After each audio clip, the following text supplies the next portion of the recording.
Hi everyone, and welcome to another episode of Driving the Wheels Off. Today, we're going to be changing the oil filter and resetting the computer on this 2015 Chrysler Town and Country. So let's get started.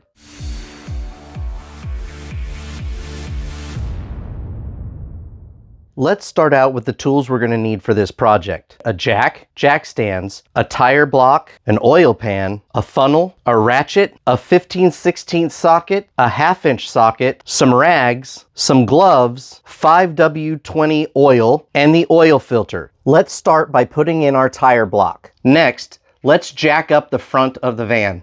Now, for some added safety, let's put in a jack stand. Put the oil pan underneath the oil plug.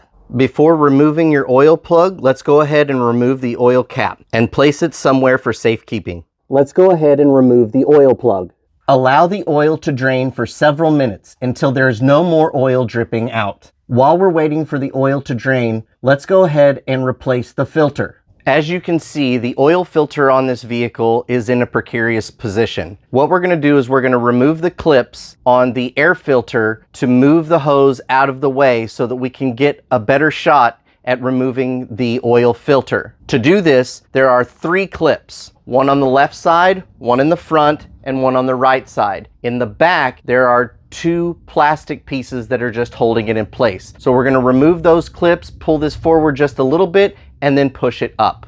To some people, this might look like a pretty lousy design, but to me, it kind of helps because in order to get to that, you have to remove this cover to give you some space, which forces you to take a look at your air filter. You can also take a look at the power steering fluid and your windshield wiper fluid and go ahead and top those off. But let's go ahead and get back to the oil filter. Now using your 15/16 socket, let's go ahead and remove the oil filter. As you can see, as I remove this, if you've allowed the oil to drain, this will be a lot cleaner process. Now let's go ahead and remove the filter from the plastic housing by just giving it a firm tug. Now you're going to want to remove the rubber gasket. Now you do not have to have one of these tools to do it, but it does make things a little bit easier. Just hook that in there and lift up, removing the rubber gasket.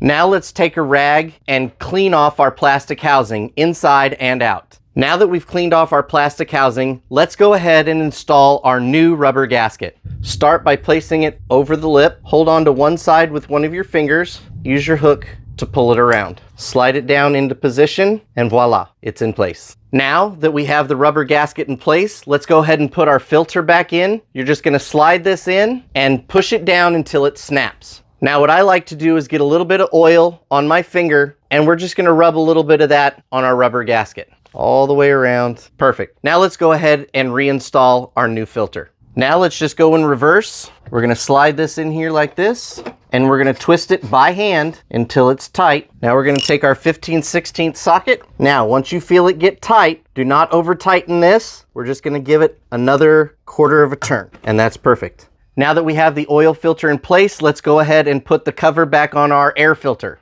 Now that the oil has almost completely stopped dripping, let's go ahead and wipe it off and put the oil plug back in. Go ahead and get your oil plug finger tight and then give it about a 1/4 of a turn. Do not over tighten your oil plug. Now that we have our oil plug and our oil filter back in place, let's go ahead and add the new oil. Get yourself a funnel and set that in. Now let's put in our fresh oil. Put in about 4 quarts and then start checking your oil to make sure that you get the exact amount. Remove your dipstick. Clean it off. I don't know if you can see that on the screen, but it's to about here, and our fill mark is right here. Perfect, right on the line, 5 quarts even. Go ahead and replace the dipstick, remove your funnel, and put your oil cap back on. Now let's head inside the vehicle to reset the computer.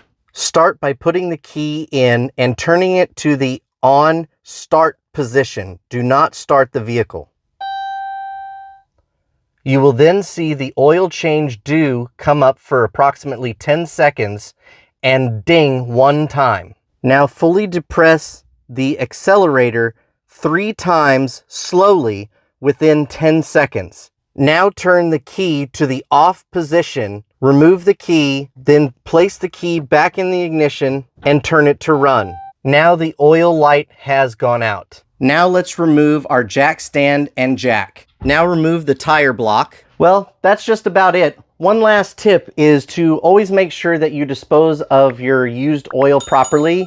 Take it to a proper location to dispose of it. Or in our case, we use this a lot for, you know, cleaning up tools and making sure that things work around here. So just make sure you're doing that. Well, that's it. Thank you so much for joining us on this episode of Driving the Wheels Off, and we'll see you next time. Bye.